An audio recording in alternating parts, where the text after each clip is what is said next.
Genesis 16, Hagar and Ishmael. Now Sarai, Abram's wife, had borne him no children, but she had an Egyptian slave named Hagar, so she said to Abram, "The Lord has kept me from having children. Go sleep with my slave. Perhaps I can build a family through her." Abram agreed to what Sarai said. So after Abram had been living in Canaan 10 years, Sarai, his wife, took her Egyptian slave Hagar and gave her to her husband to be his wife. He slept with Hagar, and she conceived. When she knew she was pregnant, she began to despise her mistress. Then Sarai said to Abram, "You are responsible for the wrong I am suffering. I put my slave in your arms, and now that she knows she is pregnant, she despises me. May the Lord judge between you and me."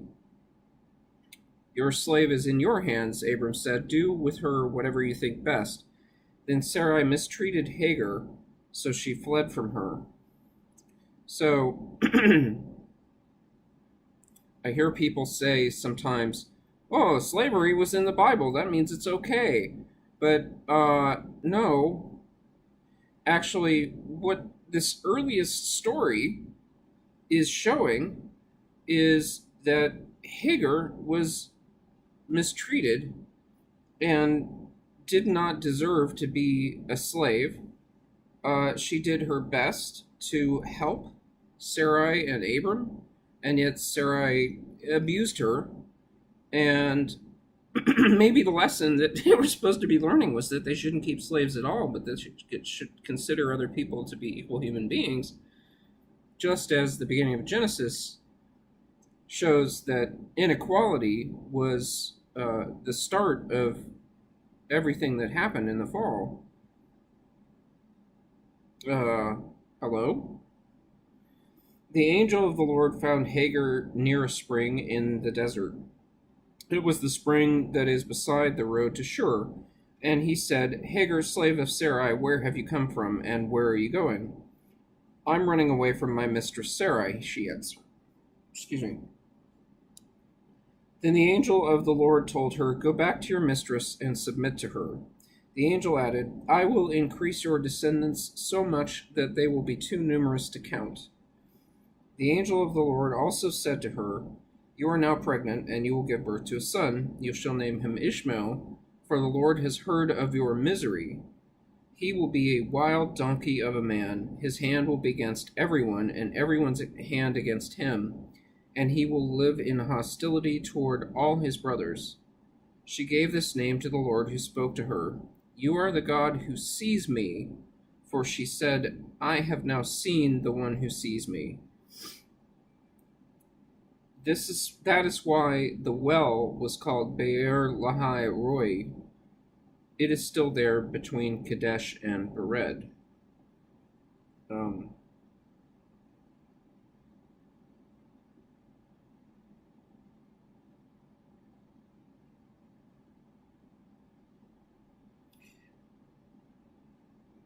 So Hagar bore Abram a son, and Abram gave the name Ishmael to the son she had born. Abram was 86 years old when Hagar bore him Ishmael. So God sees people for who they are, not how other people see them. And that's the important message, sort of metaphysical point in this thing about identity and God and consciousness. That God didn't care as much about Sarai's importance as about Hagar's suffering. God could see that Hagar was sad, and God didn't like it. The covenant of circumcision, 17. When Abram was 99 years old, the Lord appeared to him and said, "I am God Almighty. Walk before me faithfully and be blameless. Then I will make my covenant between me and you, and will greatly increase your numbers." Abram fell face down, and God said to him, "As for me, this is my covenant with you. You will be the father of many nations. No longer will you be called Abram, your name will be Abraham, For I have made you a father of many nations. I will make you very fruitful. I will make nations of you, and kings will come from you. I will establish my covenant as an everlasting covenant between me and you and your descendants after you for the generations to come, to be your God and the God of your descendants after you. The whole land of Canaan, where you now reside as a foreigner, I will give as an everlasting possession to you and your descendants after you, and I will be their God. Then God said to Abraham, As for you, you must keep my covenant, you and your descendants after you, for the generations to come. This is my covenant with you and descendants after you, the covenant you are to keep. Every male among you shall be circumcised. You are to undergo circumcision, and it will be the sign of the covenant between me and you. For the generations to come, every male among you who is 8 days old must be circumcised, including those born in your household or bought with money from a foreigner, those who are not your offspring. Whether born in your household or bought with your money, they must be circumcised. My covenant in your flesh is to be an everlasting covenant. Any uncircumcised male who has not been circumcised in the flesh will be cut off from his people. He has broken my covenant. So that's actually something where God appears to have changed his mind in the New Testament and recognized that it's through his prophets that it's really about opening the heart to God, and this thing about, mutilating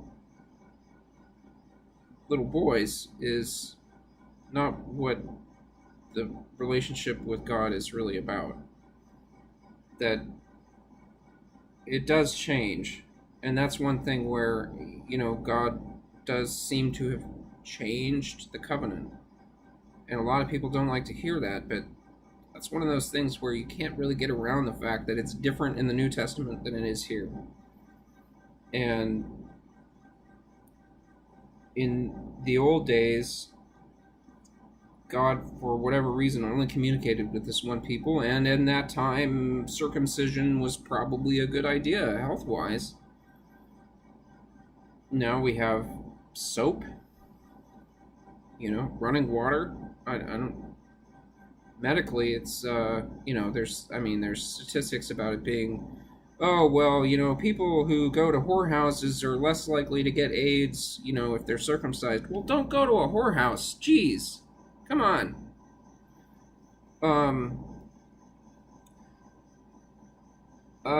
So there's anyway, that's a topic for later, but the point is that God said, this guy, you're listening to me. And there's also the way of saying that, this is just something that's written in the story. But what if he actually did see God? I mean, what if a radiant, splendid being that was impossible for anyone to understand literally appeared to Abram and told him these things? I mean, why not? The universe is a pretty big place. God also said to Abraham, As for Sarai, your wife, you are no longer to call her Sarai. Her name will be Sarah. I will bless her and will surely give you a son by her. I will bless her so that she will be the mother of nations. Kings of peoples will come from her. Abraham fell face down. He laughed and said to himself, Will a son be born to a man 100 years old? Will Sarah bear a child at the age of 90? And Abraham said to God, If only Ishmael might live under your blessing. Then God said, Yes, but your wife Sarah will bear you a son, and you will call him Isaac. I will establish my covenant with him as an everlasting covenant for his descendants after him. And as for Ishmael, I have heard you. I will surely bless him. I will make him fruitful and will greatly increase his numbers. He will be the father of 12 rulers, and I will make him into a great nation. But my covenant I will establish with Isaac, whom Sarah will bear to you by this time next year. When he finished speaking with Abraham, God went up from him. On that very day, Abraham took his son Ishmael, and all those born in his household were bought with his money, every male in his household, and circumcised him as God had told him. Abraham was 99 years old when he was circumcised, and his son Ishmael was 13. Abraham and his son Ishmael were both circumcised on that very day, and every male in Abraham's household, including those born in his household or bought from a foreigner, was circumcised with him. So, again, we see this thing about age, and very explicitly here, that God is a power that can reverse aging. That the ability to control our cellular mechanisms is one of the powers of God and whatever God is putting to work on his behalf. And it does sound kind of science fiction-y. On the other hand, our science, in terms of medical science, is only a few hundred years old in the modern times, or even if you count back to Galen and all those people, the earlier physicians, then it's only even a few thousand years old. The universe is apparently billions of years old. So, A, what kind of science could have developed? And B, if you have the creator of the universe, letting it mostly run by itself, but able to walk among us and then exercise direct control whenever he wants to, with all of the energy in the universe at disposal at any point in time, so meticulously and precisely controlled by the will that's pervading the natural world. Let me say, the will that is present everywhere. Then why not? Why not? I mean, why not open our minds to the possibility? Just because death is something that we see in all of the examples doesn't mean that that's the only way that things have to be. You can't establish a universal from particulars. You can only make a generalization of a regularity, and that's science. And science will tell you that from all of these examples, which are all the same, in a limited set, because the system is a closed system in the model that science is describing, you still can't make a universal judgment. All you can make is a judgment about what's in that system that's described by the model. And Gödel, a scientist, a mathematician, showed that for every system that's described by a model, there is always a more complex model that can encapsulate more information from the universe and observation. So there's always a more complex model. There's always room. There's always room for one to say, well, yeah, this is true 99.99999% of the times that I've observed, and that you've observed, and that he's observed.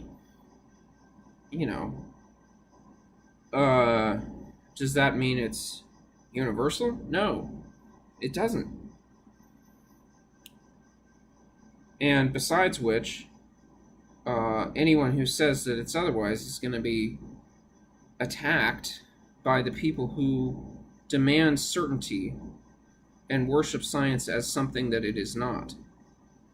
Science can only make these definitive statements about generalities that are observed over a limited set of particulars.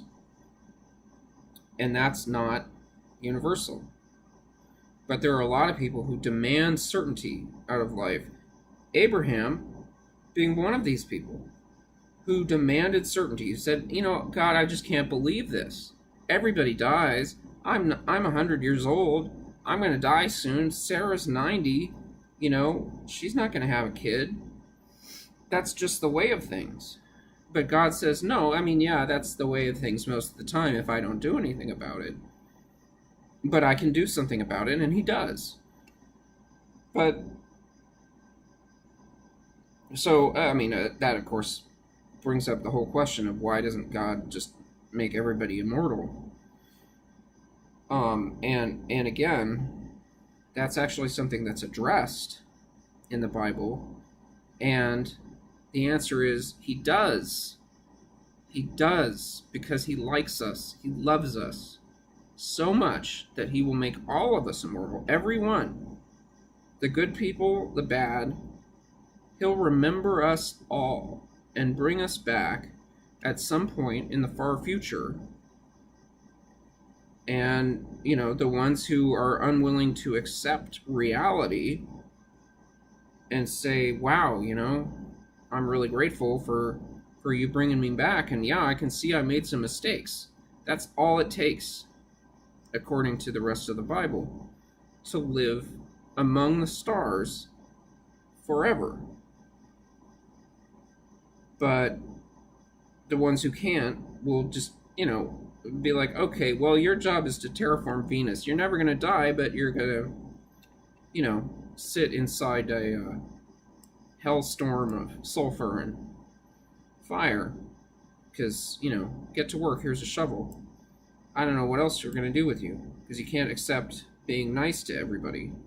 And that's all that God wants, is he wants nice people to go up and farm the stars.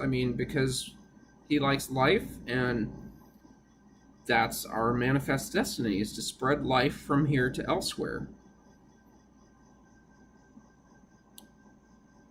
And there's a lot of elsewhere out there. A lot of ground to be tilled. It's business about fighting each other and arguing with each other on Facebook. It's such a huge waste of time. The three visitors, Genesis 18. The Lord appeared to Abraham near the great trees of Mamre while he was sitting at the entrance to his tent in the heat of the day. Abraham looked up and saw three men standing nearby. When he saw them, he hurried from the entrance of his tent to meet them and bowed low to the ground. He said, If I find favor in your eyes, my Lord, do not pass your servant by. Let a little water be brought, and then you may all wash your feet and rest under this tree. Let me get you something to eat so you can be refreshed and then go on your way, now that you have come to your servant. Very well, they answered, do as you say. So Abraham hurried into the tent to Sarah. Quick, he said, get 3 seahs of the finest flour and knead it and bake some bread. Then he ran to the herd and selected a choice tender calf and gave it to a servant who hurried to prepare it. Then he brought some curds and milk and the calf that had been prepared and set these before them. While they ate, he stood near them under a tree. Where is your wife Sarah? They asked him. There, in the tent, he said. Then one of them said, I will surely return to you about this time next year, and Sarah, your wife, will have a son. Now Sarah was listening at the entrance to the tent which was behind him. Abraham and Sarah were already very old, and Sarah was past the age of childbearing. So Sarah laughed to herself as she thought, Am I worn out and my Lord is old? After I am worn out and my Lord is old, will I now have this pleasure? Then the Lord said to Abraham, Why did Sarah laugh and say, Will I really have a child now that I am old? Is anything too hard for the Lord? I will return to you at the appointed time next year, and Sarah will have a son. Sarah was afraid, so she lied and said, I did not laugh. But he said, Yes, you did laugh. So she's one of these people, too, who thinks perfectly reasonably that this is the way things are and nothing's going to change that because nature is immutable. But God says no. What you consider nature is actually a very limited event on a very small planet, as it turns out. And that there is a bigger truth to the universe, which is that the energy out there is available to do almost anything that a divine spiritual being could will. Materialize objects out of thin air. Fix Sarah's womb. All of these things are within the realm of reason, if not within human power, but why not within God's power? Abraham pleads for Sodom. When the men got up to leave, they looked down toward Sodom, and Abraham walked along with them to see them on their way. Then the Lord said, "Shall I hide from Abraham what I am about to do? Abraham will surely become a great and powerful nation, and all nations on earth will be blessed through him. For I have chosen him so that he will direct his children and his household after him to keep the way of the Lord by doing what is right and just, so that the Lord will bring about for Abraham what he has promised him." Then the Lord said, "The outcry against Sodom and Gomorrah is so great, and their sins so grievous, that I will go down and see if what they have done is as bad as the outcry that has reached me. If not, I will know." So again, the Lord hears the call of the suffering somehow through fabric of the universe by virtue of our being conscious singularities in time, something like this. That, I mean, time is a non-local phenomenon, but somehow when we're awake, we have one singular experience of time. And that is an identity.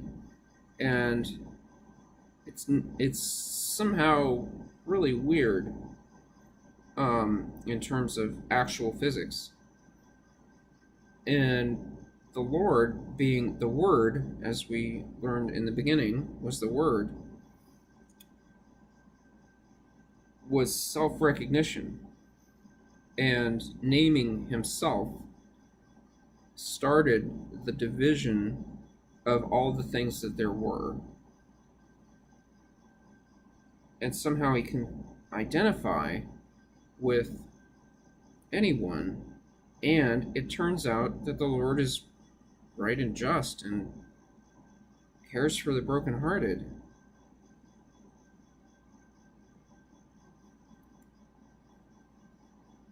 The men turned away and went down toward Sodom, but Abraham remained standing before the Lord.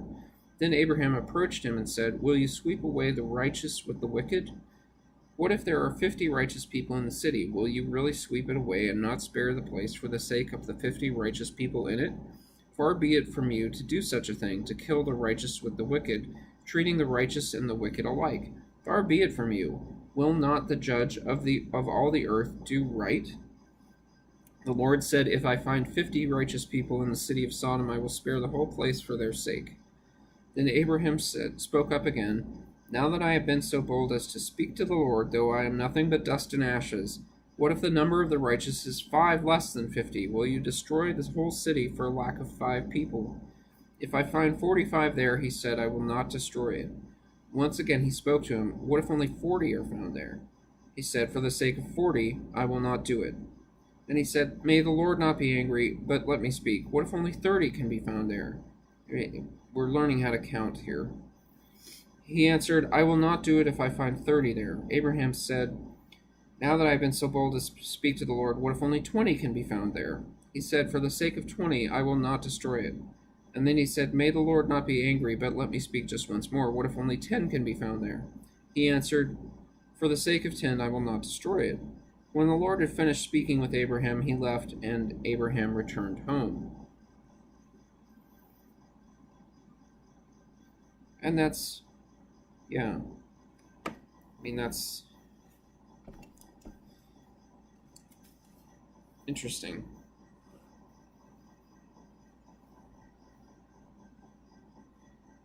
The Lord forgives for those who will accept his forgiveness and accept that there's a person, a being that is greater than us, that is able to do these things and move through reality in a way that that we can't. And I think that that's when we get to Sodom and Gomorrah. That's really what they thought of themselves, were that they were God, that there was no God, that there was no reason to be nice to people, that following one's base animal instincts was, and not just talking about being gay, but raping and murdering and pillaging and just being all around nasty people, hurting people who were innocent, who didn't want it. God says, that's not okay. And the unfortunate, or fortunate, as one might look at it from a longer perspective thing, is that God has stopped doing this so much in the history of the world.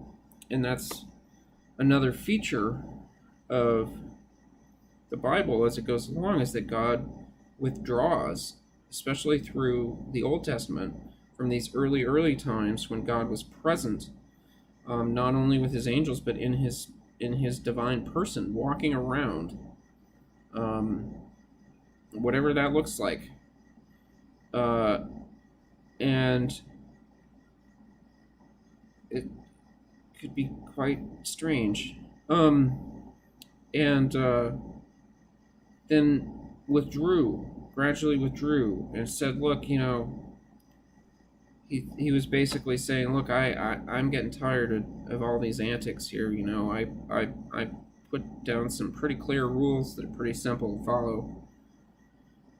Namely, be nice to each other, because that would be what you would want. And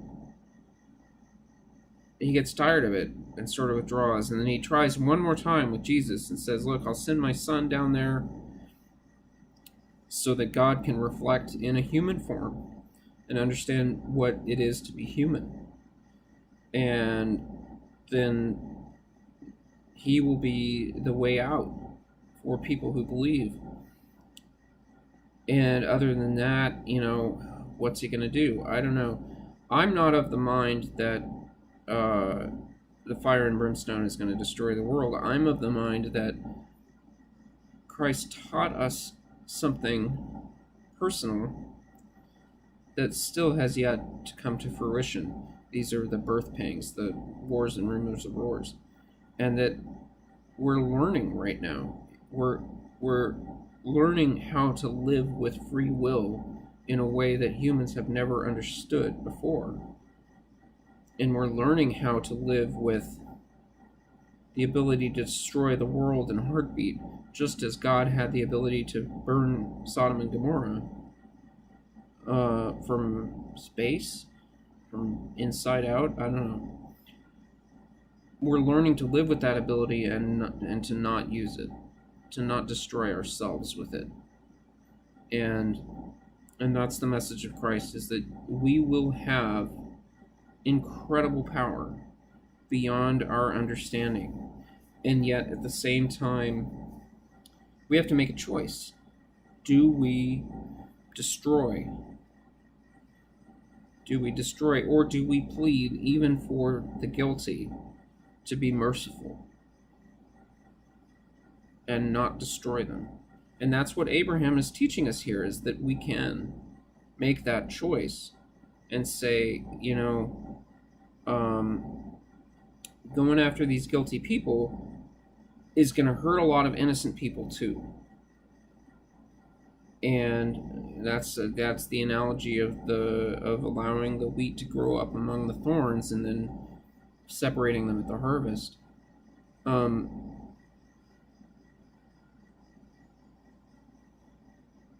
It would cause a lot more suffering to deal with the bad actors with violence than it would to deal with them with love, as Christ did. Christ came up with a new way.